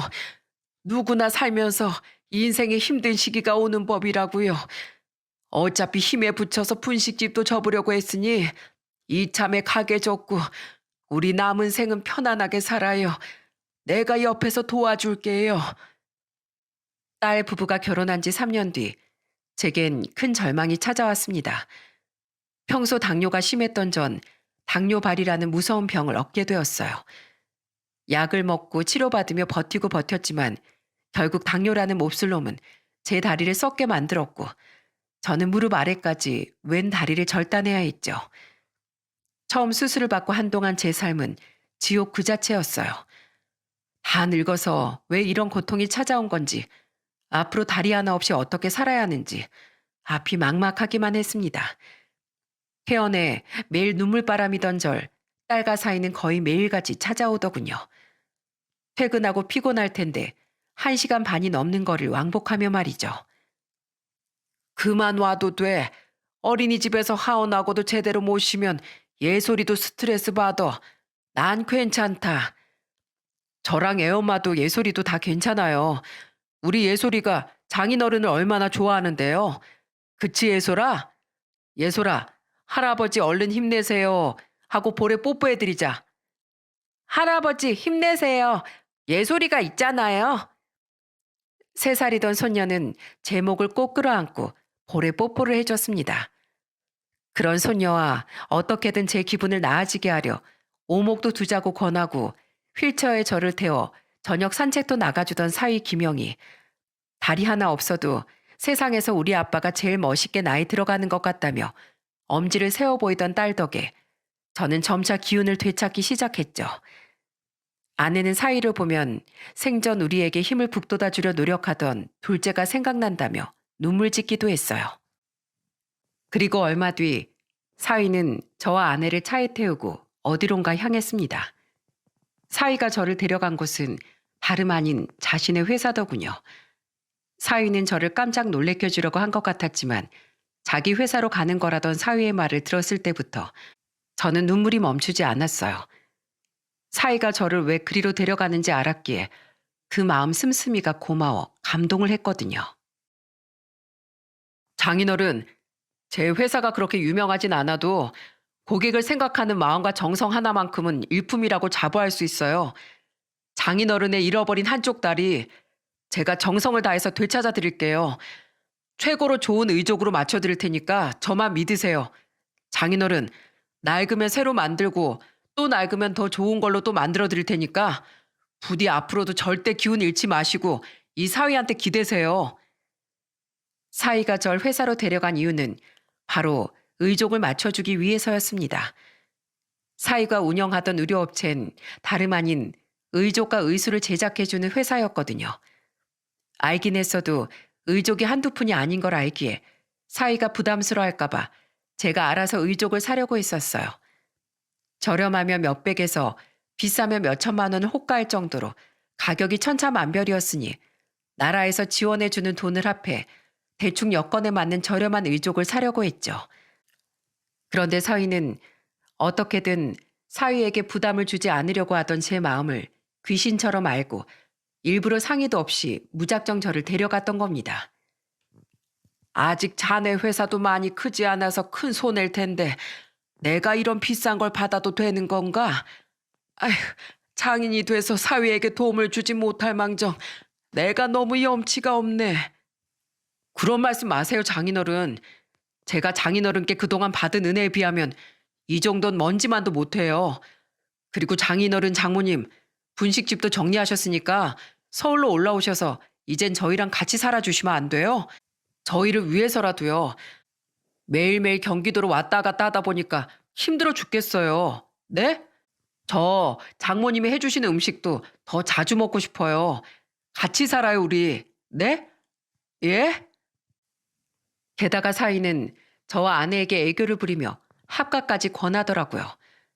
말은 자기들이 오가기 힘들어서라고 했지만 사실 안 오면 그만인 거잖아요. 사위는 저와 아내가 미안해할까봐 그런 핑계까지 괜히 붙여댔던 겁니다. 그런 사위의 마음이 너무 고마워 저는 결국 두 손에 얼굴을 묻고 눈물을 터뜨리고 말았죠. 싫을 이유가 뭐가 있겠니? 너희가 부담스러울까봐 걱정인 게지. 고맙네, 손서방. 내가 전생에 무슨 덕을 쌓아서 자네 같은 사위를 만났나 몰라.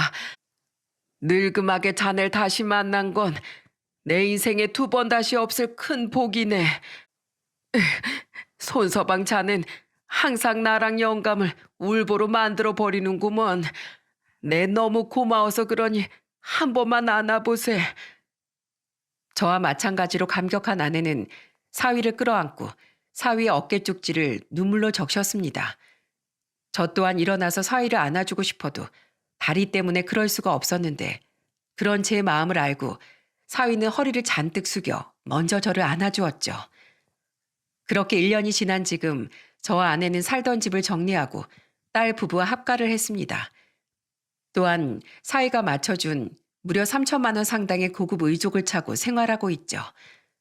매번 꼼꼼하게 의족을 점검하고 살펴주는 사위에게 저는 늘 고마움을 가지며 살고 있어요. 근력을 기르기 위해 저는 열심히 재활운동도 하고 있습니다. 또한 운동 삼아 4살 된 손녀를 아내와 함께 직접 어린이집에 데리러 가곤 하는데 이런 제가 창피하지도 않은지 손녀는 저를 보기만 하면 후다닥 달려와 와락 제 품에 안기곤 해요. 할아버지, 보고 싶었어요. 요 녀석 아침에 집에서도 봤는데 그새 이 할애비가 보고 싶었어? 항상 저와 아내를 졸졸 쫓아다니며 맑게 웃어주는 손녀 앞에서 저는 항상 무장해제가 되곤 합니다. 손녀 바보에선 헤어나올 길이 없다더니 그 말이 정말 맞는 말이더라고요. 아, 손서방, 나 다 봤네. 방금 저기 검은 돌 옆으로 쓱 옮겼지? 타짜도 아니고 오목으로 치사하게 사기치기 있나? 에이, 저 안 그랬어요. 증거 있으세요, 장인어른? 여보, 나도 봤거든? 진짜 46이나 먹고 유치하게 왜 그러냐? 아무튼 엄마 아빠랑만 있으면 자꾸 저렇게 초딩처럼 군다니깐. 봤어? 아, 죄송해요, 장인어른. 저도 밖에 나가면 대표님 소리 들으면서 제법 점잖게 구는데 꼭 이렇게 집에만 오면 이런다니까요. 아마 장인 장모님을 처음 제가 뵀을 때가 어렸을 때라 두 분하고 있으면 어린애가 된 것처럼 마음이 편안해져서 그런가 봐요. 웃으면서 은근슬쩍 넘어가려고 해도 소용없네. 사기칠 때마다 벌금 10,000원씩 내기로 한 거 안 잊었지? 여태 3번이나 걸렸으니 3만 원 어서 내놓게. 저 양반 사이한테 벌금 뜯다가 아주 부자 되겠네. 제 저녁 일상은 주로 사위와 오락도 하고 차를 마시며 수다도 떠는 겁니다. 당뇨 때문에 술을 멀리하는 저를 위해 사위가 몸에 좋다던 각종 차를 사오고 있거든요. 이렇듯 수많은 불행을 겪긴 했지만 저와 아내는 다시 행복을 되찾고 평온한 노후를 살고 있답니다. 34년 전 제가 건넨 붕어빵을 먹으며 펑펑 울던 꼬마, 사위 김영희 덕에 말입니다. 부디 건강만 해달라는 사위와 딸을 위해서라도 저와 아내는 앞으로 철저히 건강관리를 하며 정정하게 살아갈 생각입니다. 여러분들은 운명을 믿으시나요? 저와 아내는 김영희를 만나며 운명을 믿게 됐어요. 우리가 어린 김영희를 도왔던 건 수십 년 뒤인 지금의 행복을 김영희에게 돌려받기 위한 필연적인 사건이 아니었을까 생각하고 있죠. 여러분, 그러니 저는 제 사연을 통해 어려운 이웃을 부디 외면하지 말고 따뜻한 손길을 내밀어 달라는 말을 하고 싶었습니다. 물론 내가 가진 걸 남에게 조건 없이 베푸는 것이 쉬운 일은 아니지만 작은 선행으로 운명과도 같은 인연을 선물 받을 수 있다면 그거야말로 진정 여러분을 위한 일이 아니겠어요? 부디 세상을 아름답게 만드는 선행으로 언젠가 저처럼 드라마 같은 사연의 주인공이 되셨으면 좋겠습니다. 그럼 세상 모든 어려운 이들이 제 사위 김영희처럼 밝은 미래를 맞이하길 바라며 이만 사연을 마칠게요. 모두 행복하세요. 감사합니다.